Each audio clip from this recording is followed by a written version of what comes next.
Née en 1743 à Vaucouleurs, elle était la fille naturelle d'Anne Bécu, une petite couturière peu farouche avec les militaires nombreux dans cette ville de garnison.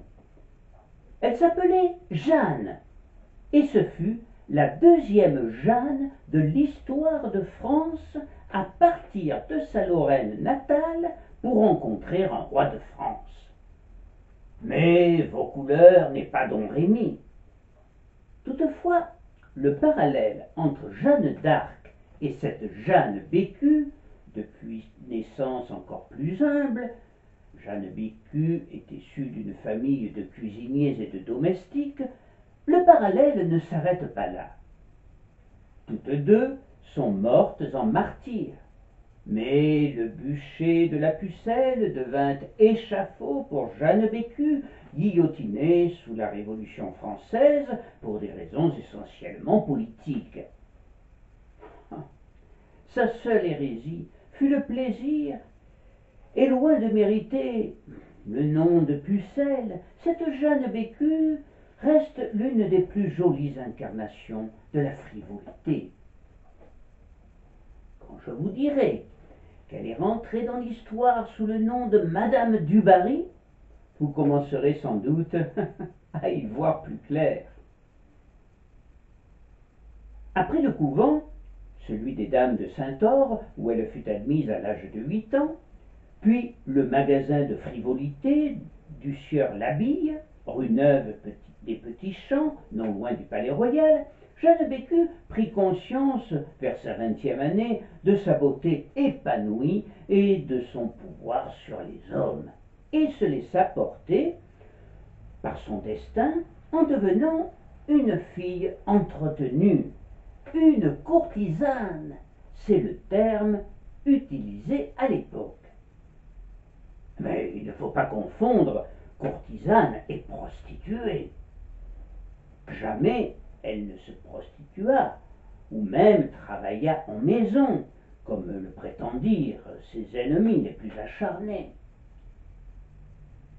Le seul document de police connu la concernant est daté de décembre 1764.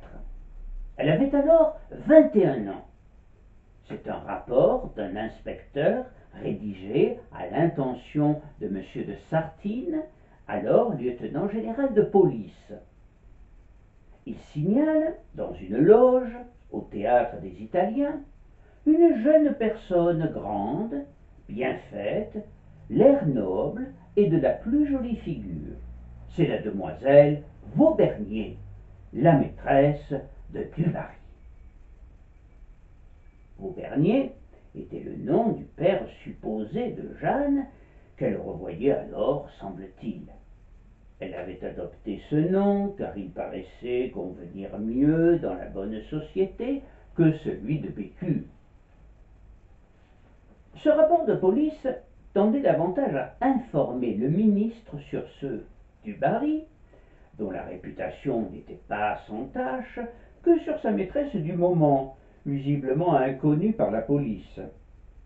Par ailleurs, on peut remarquer que les expressions louangeuses employées dans le rapport, l'air noble et de la plus jolie figure, n'auraient pas été employées à l'égard d'une fille marquée par son passage dans des lieux étroitement surveillés, comme des maisons de prostitution. Les méchants ragots iront bon train à ce sujet durant toute sa vie, et toute sa vie elle traîna comme un boulet cette réputation sulfureuse, en grande partie imméritée. Quant au nom de Dubarry, il était très ancien et sa noblesse authentique. Les Dubarry furent souvent mentionnés avec honneur dans les annales de France, et en 1731, Antoine Dubarry reçut la prestigieuse décoration de chevalier de Saint-Louis. Celui qui est cité dans le rapport de police de 1764, et dont la demoiselle Vaubernier était la maîtresse, est le comte Jean-Baptiste Dubarry, le fils d'Antoine, un personnage sulfureux et au caractère complexe, à la fois odieux et sympathique, cynique et pitoyable. Il rencontra Jeanne, qui avait 20 ans de moins que lui, probablement dans la boutique de la bille, et la remarqua aussitôt. Jeanne, de son côté, tomba rapidement amoureuse de ce gentilhomme, par ailleurs bien fait de sa personne, à l'accent gascon et aux réparties éblouissantes, talents incontestables auxquels il joignait un plumet blanc et des talons rouges. Mais il jouissait d'une réputation détestable, et on l'avait affublé du surnom de Roué, qui avait été très à la mode parmi les libertins sous la Régence et constituait presque un brevet de débauché. Il était aussi très ambitieux et avait compris très tôt que l'un des plus sûrs moyens pour se faire admettre dans une société de plus en plus corrompue était de flatter ses vices et même d'y pourvoir. Et parmi les plus répandus, il y avait le commerce des jolies filles. Cela consistait à faciliter les débuts des demoiselles déterminées à réussir dans la vie, en les introduisant auprès de fils de familles fortunés, à des Richelieu ou à des Duras, pour s'attirer leur protection. Cela marchait admirablement, et Jean-Baptiste du Barry, encouragé par ses succès, se mit dans la tête, afin d'assurer sa carrière à la cour, de mettre l'une de ses protégées dans le lit du roi de France, Louis XV, le bien-aimé. Mais là, il jouait gros, et il fallait agir avec prudence et sans précipitation. Il souhaitait par ailleurs pérenniser ses relations avec Jeanne, et sans doute pensait-il déjà qu'elle pourrait un jour, cette perle rare, séduire le roi, et qu'elle lui ferait oublier Madame de Pompadour, décédée quelques mois plus tôt. L'affection de Jean-Baptiste pour Jeanne, les sentiments qu'elle semblait lui porter, et qui n'étaient pas uniquement vénales, consolidèrent leur liaison, au point qu'elle commença à se faire appeler comtesse du Barry.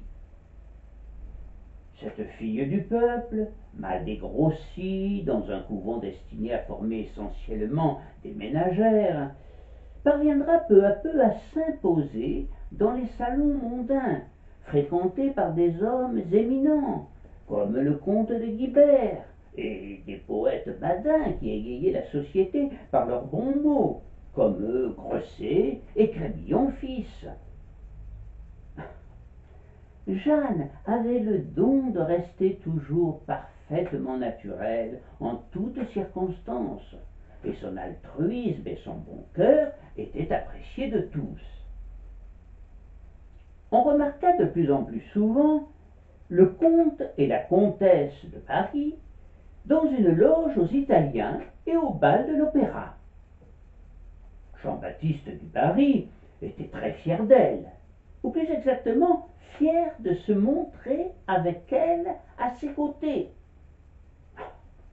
Son extrême beauté n'avait d'égal que le goût du roué pour l'intrigue auprès des gens en place. Associé pour le meilleur et pour le pire, le couple commence à tenir un salon hétéroclite, amoral et joyeux dans leur hôtel particulier de la rue de la Jussienne. Les mondanités n'empêchaient pas une agréable intimité familiale. Jeanne avait fait venir Anne, sa mère, auprès d'elle, avec le titre de gouvernante de la maison.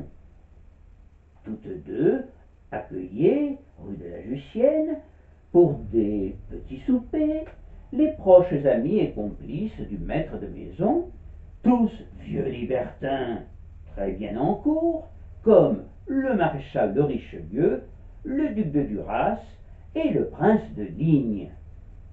Et Jeanne en bonne fille qu'elle était, exciter la gaieté, provoquer le désir, amuser tous ces grands seigneurs, et on peut même penser qu'ils furent nombreux à posséder pour un soir la jolie comtesse dans le lit du comte, son époux putatif. En effet, ces soupers, on savait bien à quelle fin Jean les organisait. Tous ses amis étaient d'une grande générosité, et ils entretenaient sans compter le grand train de vie de la maison. En 1768, s'acheva pour le roi Louis XV vieillissant, il avait alors 58 ans, une décennie calamiteuse, ponctuée de décès cruels qui l'affectèrent profondément. D'abord celui de sa fille aînée, Louise Élisabeth, duchesse de Parme, à seulement 32 ans. Puis ce fut celui de son fils aîné, héritier en second, de la favorite en titre, Madame de Pompadour, une amie de 20 ans, de son fils et héritier, le dauphin, mort à 36 ans, et en juin 1768, de la reine, la discrète Marie Lesenska. Le roi était donc neurasthénique, et on le serait à moins.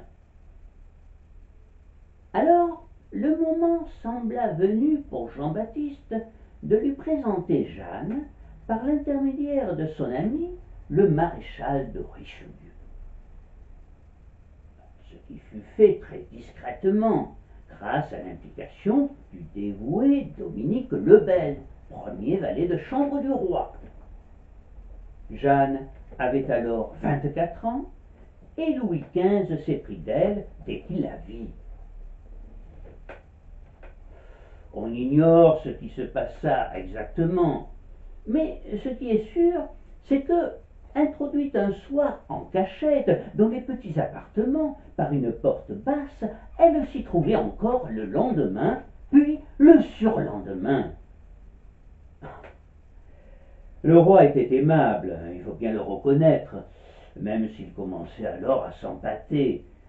Et si elle n'en fut pas à proprement parler amoureuse, elle en eut pour lui beaucoup de tendresse.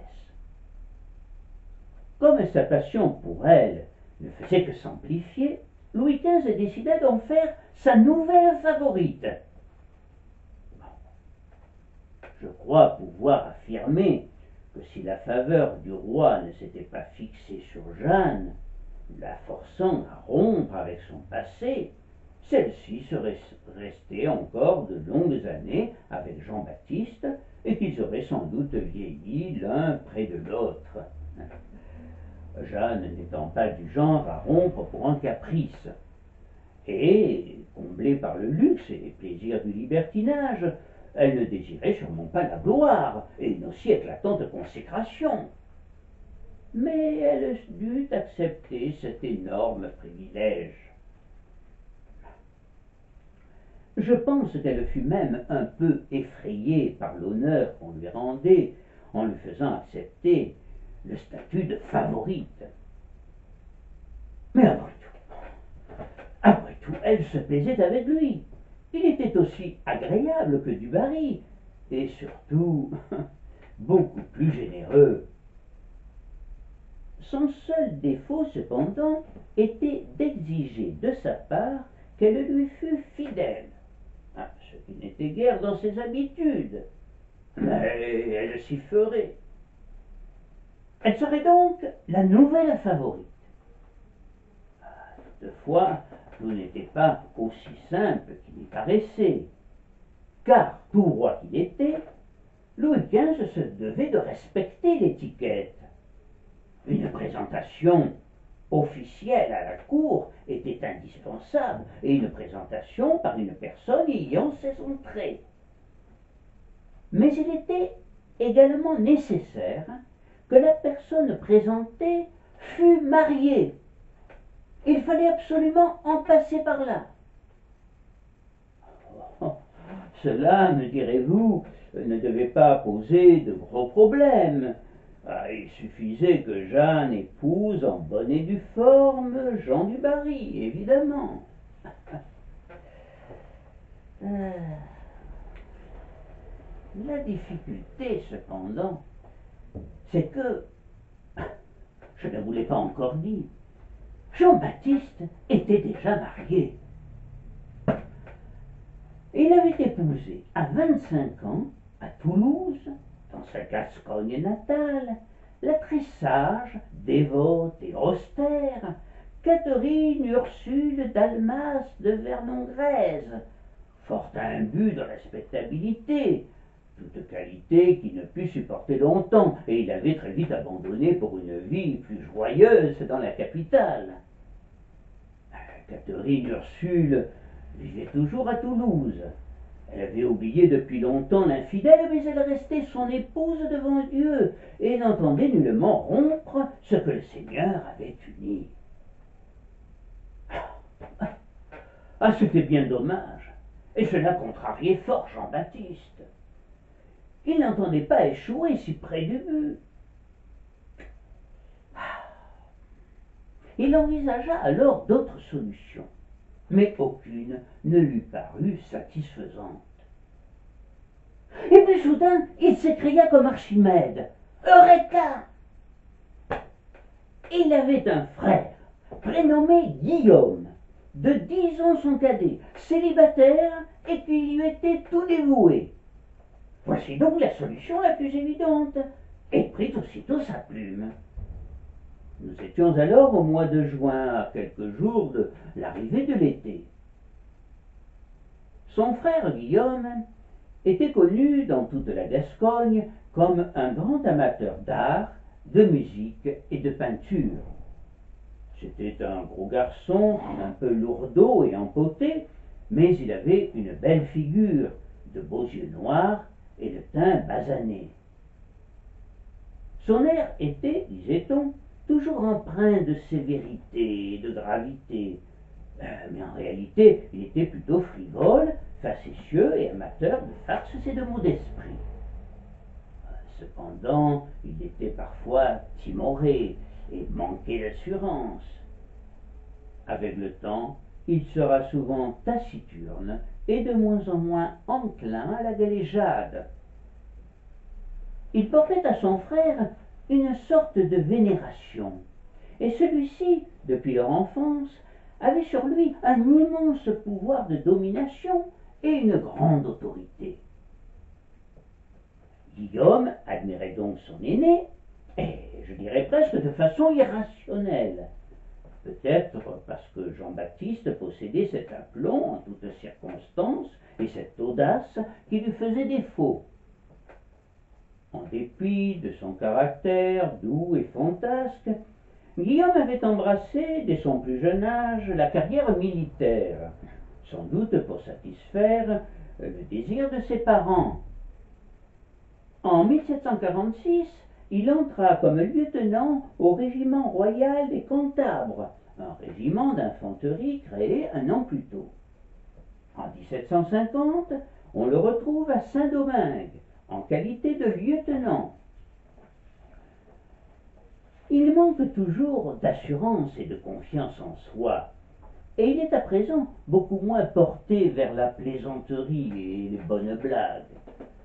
Mais il est très bien noté par sa hiérarchie.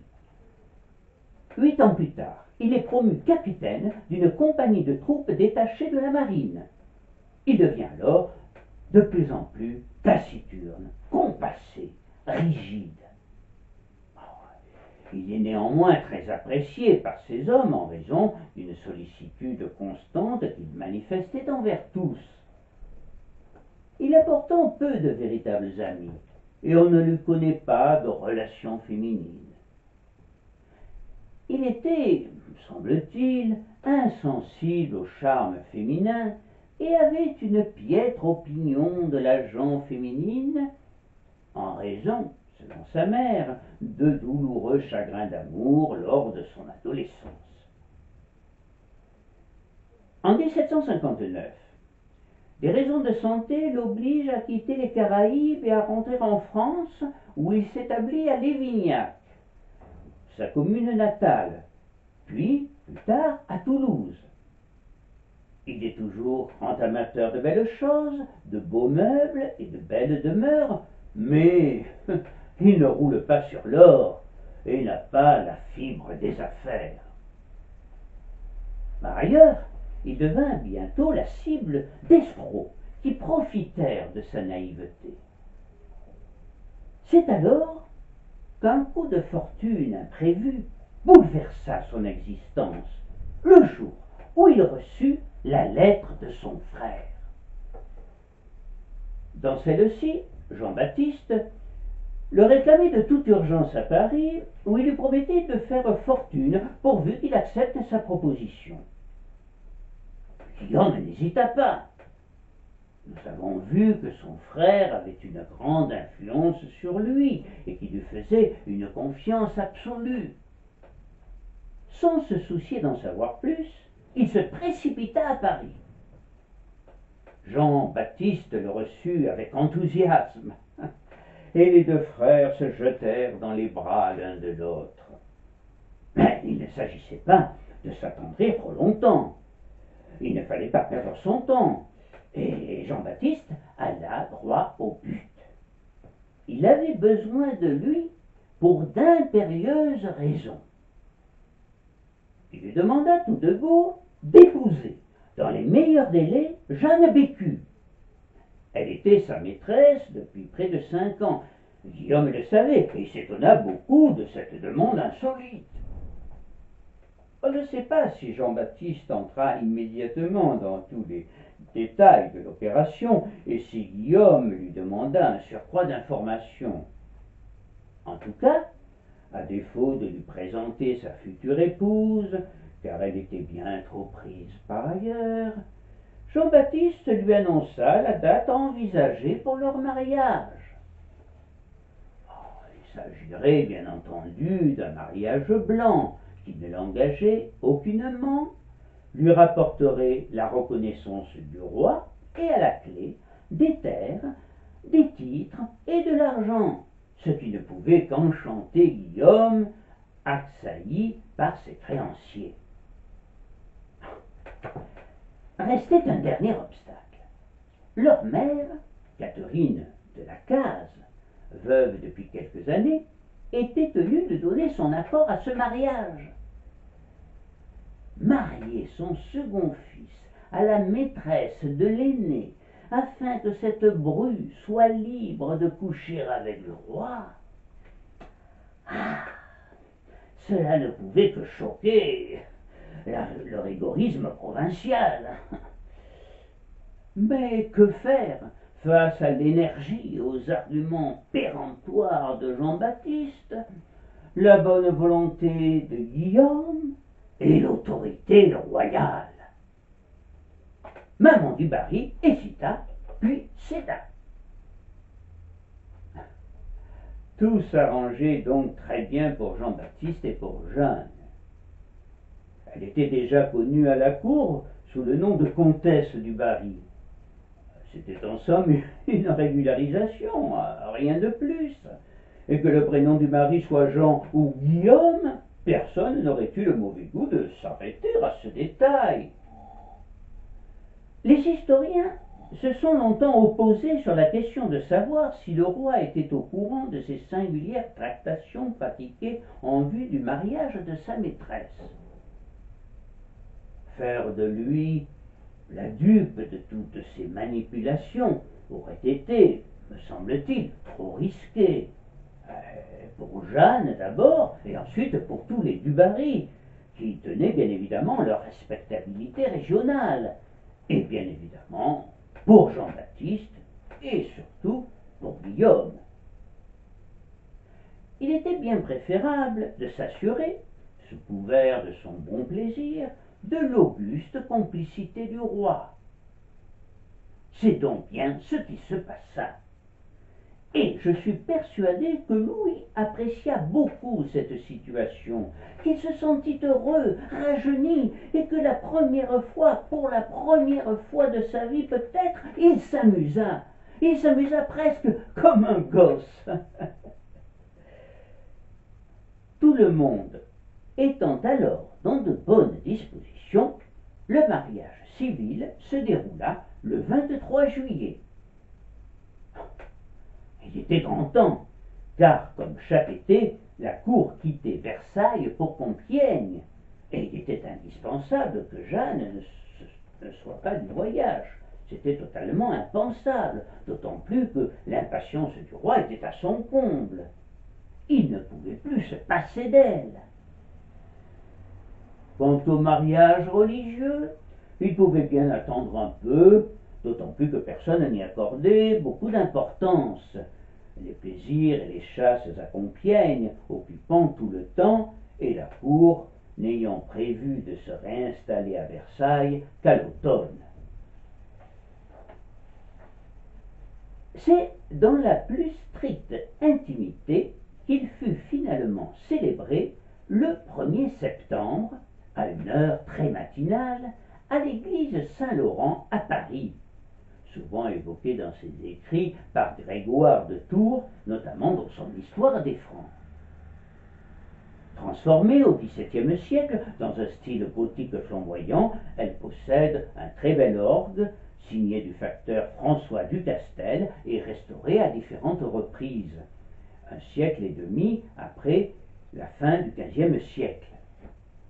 Le mariage fut célébré par un tertiaire franciscain, Gomard de Vaubernier, en religion frère ange, réputé être le père de la mariée, mais qui se présentait comme son oncle. On peut noter que frère Ange portait depuis quelques semaines le titre d'aumônier du roi. Étrange mariage donc, vous en conviendrez, qui fit de Jeanne la belle-sœur de son amant.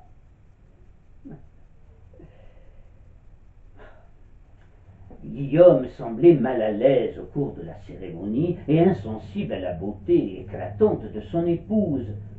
Mais que n'aurait-il accepté de faire pour satisfaire les désirs de son frère bien-aimé, qui était à ses côtés, avec leur mère, visiblement heureux d'avoir réussi son coup? À la fin de la cérémonie, Guillaume parut plus détendu. Il songeait alors sans doute aux perspectives aussitôt monnayables que lui ouvrait ce singulier mariage. Quant à Jeanne, elle était radieuse, consciente sans doute de la chance que ce mariage lui accordait, celui du plus bel avenir, à la cour, auprès du bien-aimé qui l'adorait et la comblait de bijoux et de cadeaux. Pour la circonstance, les armes des Dubarry avaient été confondues avec celles des Vaubernier, grâce aux bons soins d'un héraldiste dont le nom ne nous est pas parvenu et dont je vous révèle la description.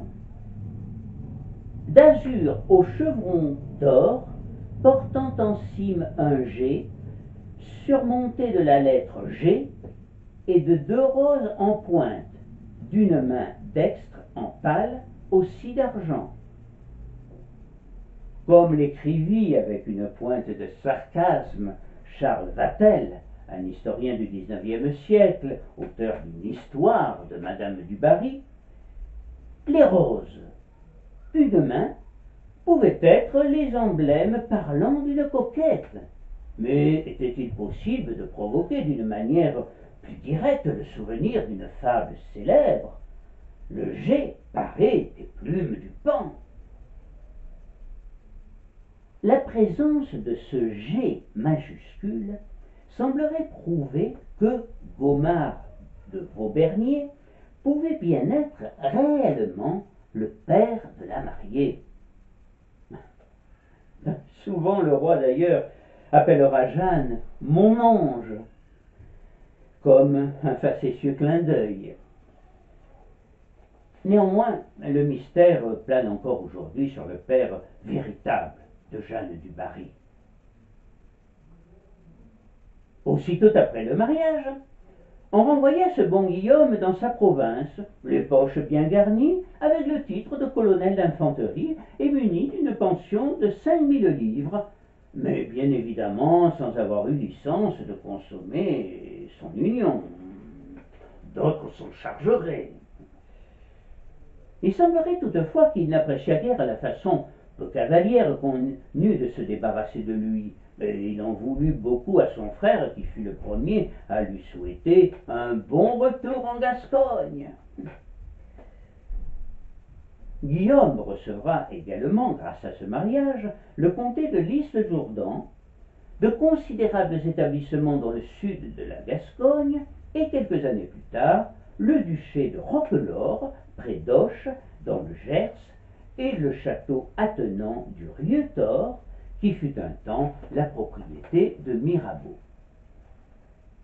Jean-Baptiste, de son côté, reçut le vidame de Châlons-en-Champagne, tandis que Jeanne était présentée officiellement à la cour, suscitant la réprobation de la plupart des courtisans, et que commença son incroyable ascension comme favorite royale, qui lui valut beaucoup de pamphlets injurieux et d'humiliations. Jean-Baptiste avait compté sur sa maîtresse pour couronner son ambition, à savoir jouer un rôle essentiel à la cour et auprès du roi. Mais il dut très vite déchanter. Jeanne écouta ses conseils avec reconnaissance au tout début, mais sitôt après la présentation à la cour, elle lui dit, sans prendre de gants, qu'elle n'avait plus besoin de lui, que sa mauvaise réputation ne ferait que lui nuire, et qu'il était de leur intérêt commun qu'il restât dans l'ombre. Ah, Jean-Baptiste était effondré.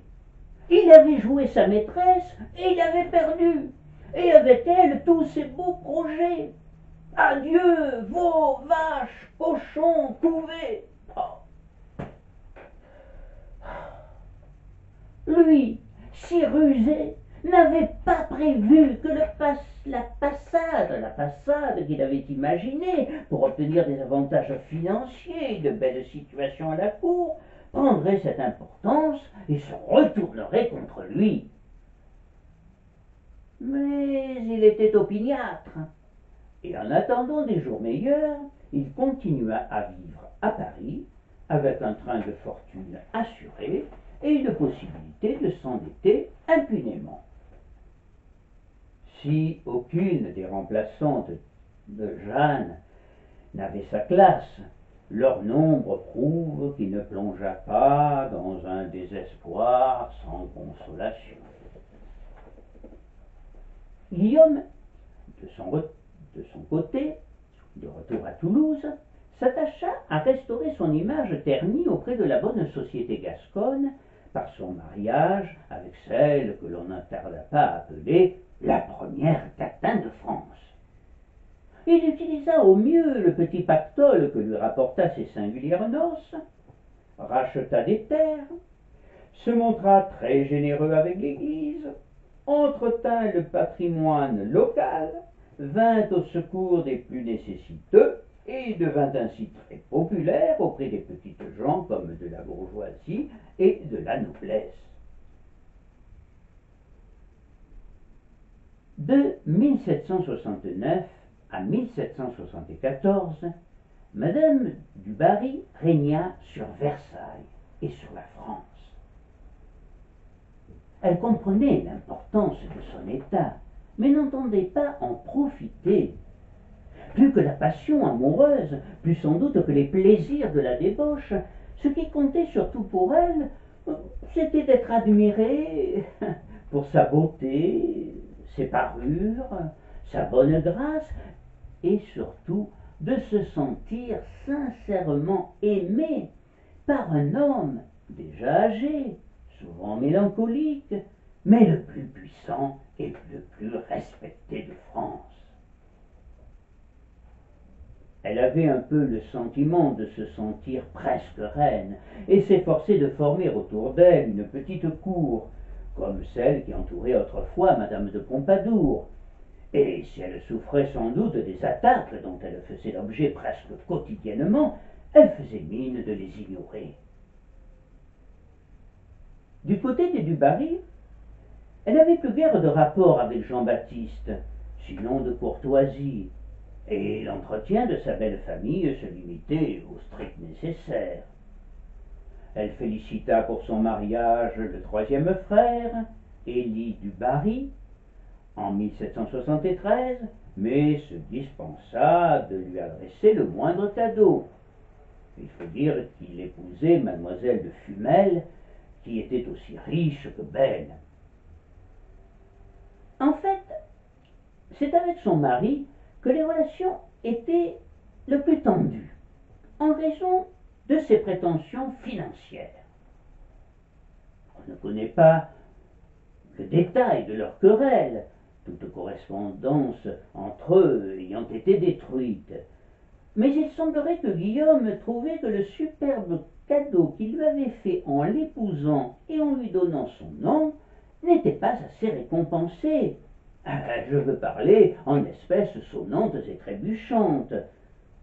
Le roi avait été généreux avec lui, mais elle s'était montrée et continuait à se montrer plutôt pingre.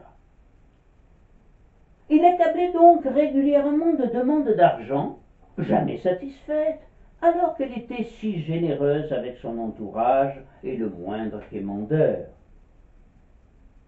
Alors, lassée, Jeanne finira par demander une sentence du Châtelet ordonnant la séparation de corps et d'habitation en plus de la séparation de biens. Elle obtint satisfaction, d'autant plus qu'il n'avait jamais habité sous le même toit ni eu la moindre relation sexuelle.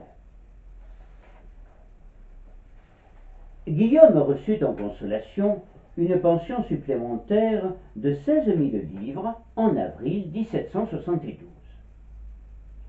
Désormais, il n'était plus officiellement que ce qu'il avait toujours été, un mari honoraire.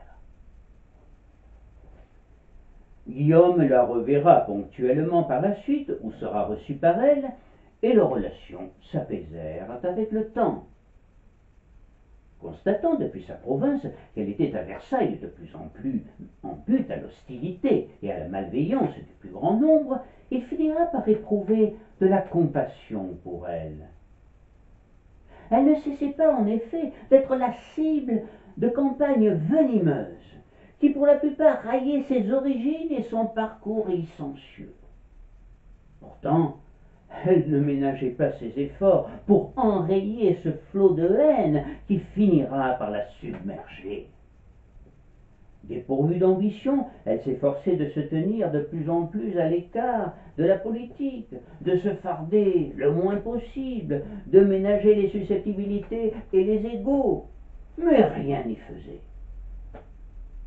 Elle se découvrait ouvertement ostracisée par l'entourage de son royal amant. La cour est décidément un univers impitoyable, où fleurissent les commérages les plus abjects et où s'épanouissent les plus vils instincts. Lorsque le puissant duc de Choiseul, rattrapé par ses innombrables intrigues, tomba en disgrâce, une partie de l'opinion ira jusqu'à la rendre responsable de sa chute. On lui attribua même les réformes impopulaires de la fin du règne qui achèveront de la clouer au pilori des incompréhensions et des rancœurs. Le 27 avril 1774, le roi éprouva les premières atteintes du mal qui devait l'emporter quelques jours plus tard, la variole. Le 10 mai, il expirait, et Jeanne du Barry quittait le Trianon dans un carrosse fermé, entouré de gens de police, ne laissant que peu de regrets. Selon un témoignage, pendant ce voyage cellulaire, elle était calme, sans révolte, mais elle pleurait. Elle ne rejoignit pas son mari, comme elle y songea un moment. Cette perspective n'aurait sans doute pas enchanté Guillaume. Elle s'installa au château de Louveciennes, dans les Yvelines, dont Louis XV lui avait cédé l'usufruit en 1769, et où elle se plaisait beaucoup. Quant à Jean-Baptiste, il dut quitter la cour et rentra à Toulouse, où il acheta 2 maisons et plusieurs terrains pour y faire bâtir un magnifique hôtel particulier. On ignore s'il revit Guillaume, leur relation s'étant nettement rafraîchie depuis l'épisode du mariage. Des querelles de voisinage avec le premier président du Parlement de Toulouse, Jean-Antoine de Niquet, conduisirent Guillaume à échanger avec le comte de Marsac son château de Rieutort contre le château et le domaine de la Rainerie, et il ne perdit pas au change. Actuellement, le somptueux domaine de la Rainerie, racheté par la municipalité de Toulouse en 2008 et ouvert au public en 2019, comporte le château lui-même et divers bâtiments, un magnifique parc à la française, un jardin, une orangerie, un vivier, des terres labourables, des prés, des bois et des vignes. Classé en 1963 au titre des monuments historiques, le château que l'on peut admirer aujourd'hui n'est cependant pas le château initial tel qu'il se présentait en 1780. Guillaume du Barry ne l'appréciait guère et avait fait bâtir en 1781 un nouveau château au bout du jour, de style Renaissance italienne, une folie comme l'on disait à l'époque. Ce nouveau château, inspiré du château de Bagatelle, près de Paris, fut achevé en 1783. Guillaume s'attacha tout particulièrement à sa décoration et le meubla avec un mobilier d'acajou à faire pâlir d'envie les plus élégants salons parisiens, des bronzes dorés, des porcelaines et des soieries. Dans le jardin, il implanta de nombreuses essences rares, lui rappelant sa carrière à Saint-Domingue dans son régiment. Des tulipiers de Virginie côtoyèrent des savonniers et des ginkgos biloba venus de Chine. L'orangerie pouvait contenir jusqu'à 200 orangers, citronniers, camélias, géraniums, bégonias et des plants de cacao.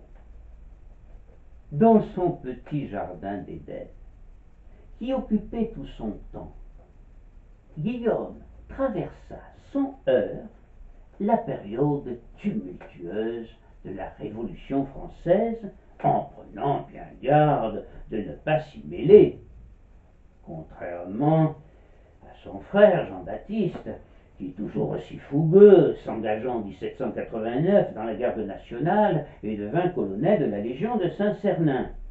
Arrêté comme suspect sous la Terreur, il est guillotiné en 1794 à Toulouse, place de la Liberté, actuelle place du Capitole. Jeanne du Barry fut elle aussi arrêtée et emprisonnée à la Conciergerie, à Paris. Pour les révolutionnaires, elle était l'incarnation des mœurs dépravées de l'aristocratie.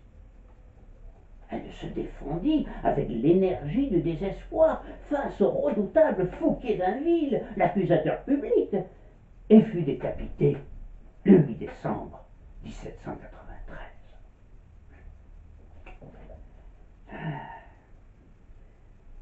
L'histoire a retenu ces derniers mots qui seront pour cette vie qu'elle avait tant aimée. Encore un instant, monsieur le bourreau. On raconte également qu'en montant sur l'échafaud, les mains liées, elle se serait penchée vers la foule en suppliant « Sauvez-moi! Sauvez-moi! Je n'ai jamais fait de mal à personne, je vous le jure !» Le plus terrible, c'est qu'elle disait vrai. Les cris déchirants de la dernière favorite de Louis XV sonnent encore aujourd'hui comme un testament face à l'ingratitude de l'histoire. Elle était trop belle, imprudente sans doute, victime peut-être d'avoir trop aimé la vie, et coupable assurément d'avoir voulu la brûler par les deux bouts. Guillaume fut très affecté par cette mort épouvantable après celle de son frère. Mais il n'entendait pas se laisser abattre et poursuivra avec ardeur les travaux d'amélioration dans son domaine de la reinerie. C'est ainsi que, constatant que les sources d'eau y étaient nombreuses, il mit en place un système ingénieux, aujourd'hui disparu, permettant de capter les eaux en différents points du jardin, et de les acheminer jusqu'à un pavillon des eaux où se trouvaient des vannes. Les canalisations redistribuaient l'eau vers les fontaines, bassins, et le canal que dominait un petit nymphée en forme de grotte qui conserve encore aujourd'hui l'esprit insufflé par le créateur du parc.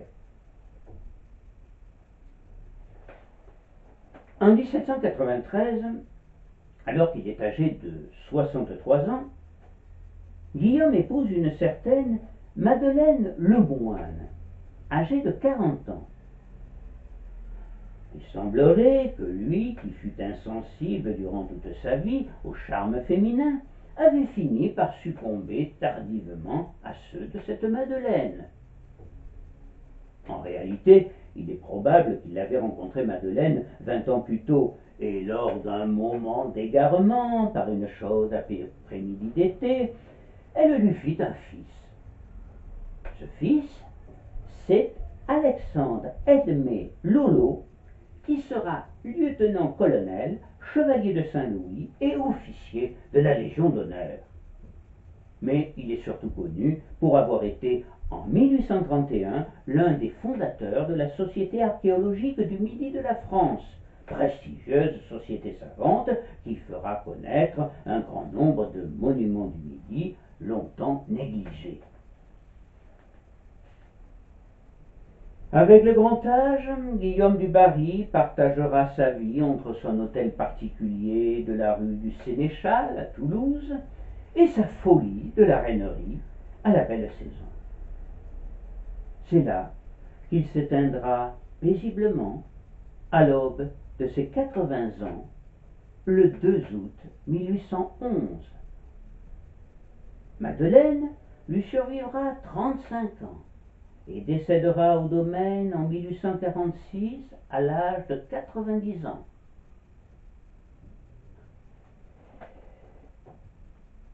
Quelques mois seulement avant sa mort, relatant quelques épisodes de sa vie dans une lettre adressée à son fils, Guillaume du Barry aurait évoqué Jeanne en ces termes. La personne à qui j'ai donné notre nom avant votre mère l'a très souvent malmenée et couvert d'opprobre, mais sa mort héroïque lui a rendu son éclat originel.